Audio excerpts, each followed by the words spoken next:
víc, tak Nazdar tam vzadu a ty nezvoníš, tak si vystup.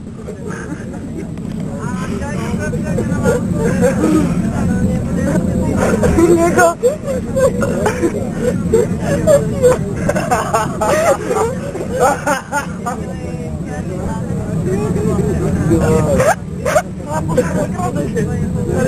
Pak pozor na ně, jako jsme si vědomí toho, jako. No posypiš. To neboj, já takových vidím denně, ale. Ale,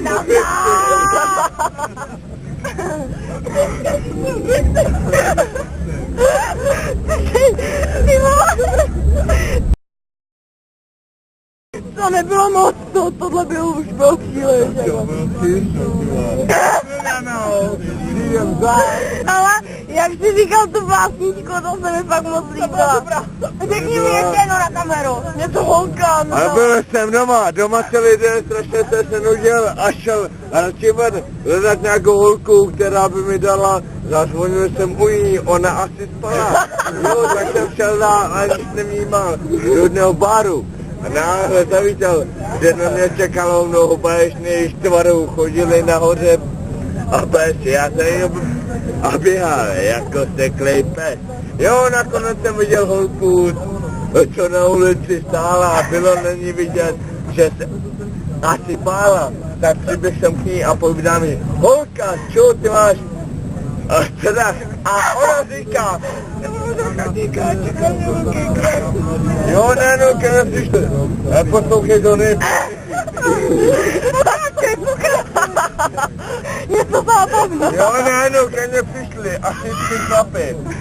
Tam vzadu ukázali sky a pak se, a na tím se nikam nejde. Dělej, dál, dál se nikam nejede. Dál se nikam nejede. Dál se nikam nejede. A víš co, já ti zaspívám tu druhou. Ne. Můžeme. To by nám řekne. No, dál, povídej. Jo, to se jmenuji uzl ve škole, náhle mě někdo zbudil. Byla to uklízečka Crazy Mary, co mě nemá rád. Vylila mi kýbl na ty moje záda. Jo, tak já si zvolil věcí a posíkal a rychle pryč. Zamkne dveře a schová si klíč. Jo, a když jsem vyšel ze školy ven, to už bylo šeno. Prostě běžel za mnou pes, jmenoval se Nero. Potom za mnou někdo přiběh a povídá mi, hele, Nero, tak jsem mu dal čelo a pak už jsem jenom viděl, jak se palí v zemi. Jeho tlustý čelo. Jo, pak jí za mnou přiběhlo asi a 10, to už bylo na mě moc, tak já jsem byl strašně obloven. Hustý, jako, fakt hustý, ale. Děkujeme za příspěvek, děkujeme za